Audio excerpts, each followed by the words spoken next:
Microsoft Teams tips and tricks. Hello, everyone, and welcome back. Now, that you can use to boost your productivity on Microsoft Teams. So, if you're someone that is trying to upgrade their game, then definitely tune in. So, first off is removing background voices, not just noise. And you can do that by using voice isolation. And this is one thing that I note a lot of people do is that they never actually configure their Microsoft account. They just open up Teams whenever they get a link, they join via that link, and then they just close it. So it's really important that you open up your Microsoft account, your Teams account, and then you click on settings on your top. Once you do that, you're gonna see this. So you have your general settings and ask me to confirm when I leave a meeting, your language, then you have your translation, then you have your editor spell check. Then you also have your space to show content and you have your storage. After that, you will get a section for appearance. So comfy, compact, and the theme you want to use. Then you have your notifications and activity. Now in your notifications, this depends. If you want sounds with notifications for incoming calls for when you're busy or in a meeting, I don't like to play sounds when I'm in a meeting.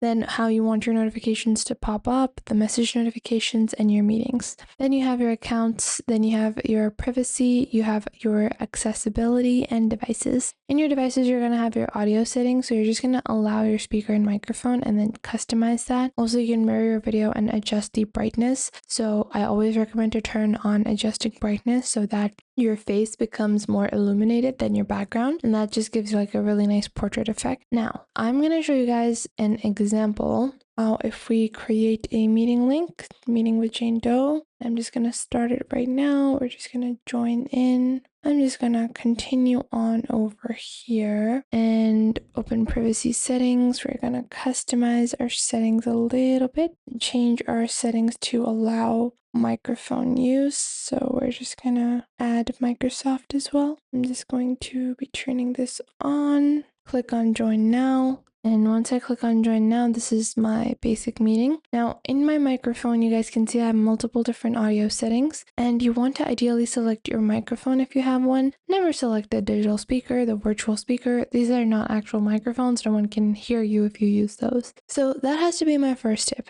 Now, whenever you're in a group chat or any one-on-one, you can open up your notes. So whenever you're just talking to someone and you want to be able to jot down notes, you can easily do that. You guys can see you can even open chats now. Even if your meeting is running, it's not going to open a new tab. It's going to completely remain in the call as well. And you can just go back into your general activity calendar or your general account and you're able to note down everything. Now, another really amazing thing that I have seen is that instead of sharing your entire screen, which can be really annoying, you can share one part of your screen. So what I'm going to do is that I am going to, let's say I want to share my screen. So we have meeting options over here as well, but what I'm going to do is I'm going to click on share and it says screen, window, or tab. So you can select this and you can select a certain part of your screen or a certain window. So I have my window, I have my entire screen or my Chrome tab. Let's say I only want to share this particular tab that I've opened up.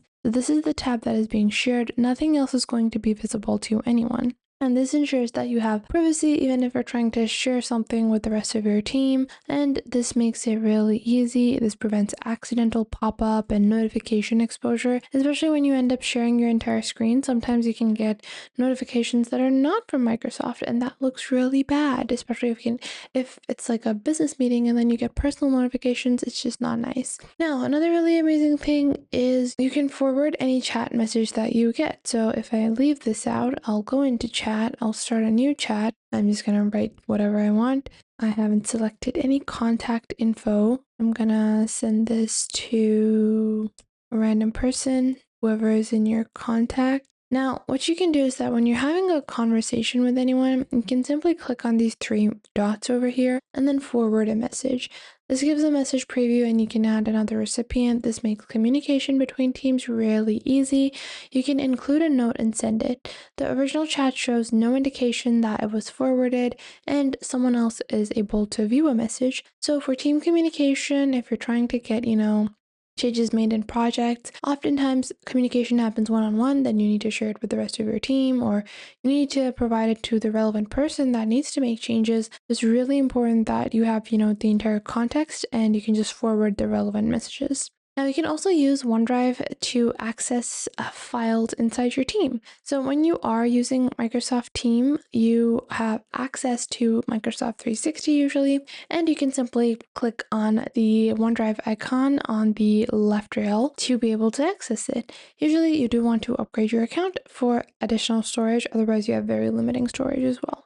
Now, you can also open files in desktop apps by default. So you can always open Word in Word. You can always open, let's say, you can always open a certain type of document like a sheet in Excel rather than having it be opened in the relevant Microsoft apps on your tab or your Google tab. So it opens by default in your actual desktop. And then you can also open conversations in separate windows. So if you have a conversation going on, you can simply click on this, and then you can schedule a meeting, start sharing your screen, and then you can start typing a new message, and you have multiple different windows of messages as well. Now, to boost your productivity further, I always recommend going into Microsoft 360. Instead of signing in using just Teams, I always recommend that even if you're an individual, you can get started for free. You have free trials that allow you to access Microsoft 365. The reason why I do this is because it gives you access to so many more tools. You're not going to get the same kind of visibility, the same kind of connection, the same kind of usability that you would usually get on 365. So when you're using just Microsoft versus 365, you have a very huge difference, and you get so many different tools that it becomes very worth it for the price of just one. Instead of having to just for the price of just one tool. So instead of having to pay separately for Word or Microsoft Docs, and then paying for Designer, paying for Clipchamp, or paying for Microsoft Defender, you have this all-in-one package, and the all-in-one package truly is amazing. But you can pretty much use the basic meeting functionalities on Microsoft, and if you want it to be upgraded further, oftentimes you do have educational access, so you can get in check with your educational institution if they have Microsoft access, and you can get 365 with that particular Microsoft access as well. So that was it for today. I hope you guys found this video helpful. If you found them helpful, make sure to share them with someone you might think that may need these. Share them with your friends, with your family, with your cousins, and share them with any business partners that you might have. And it might help you guys a lot to know all of these techniques and to follow along. And if you enjoyed this video, I would recommend that you please leave a like. And if you have any questions regarding this video, regarding any other video, or regarding any social platform, then you can definitely ask me in the comments down below, and I will try to answer as soon as possible, because that is the point of our YouTube channel. I want to show you guys on how to glide through these platforms and how to easily navigate and fulfill the purposes that you want to do with these social platforms. So that was it for today. Make sure to leave a like and subscribe to the YouTube channel, and I will catch you guys in the next video.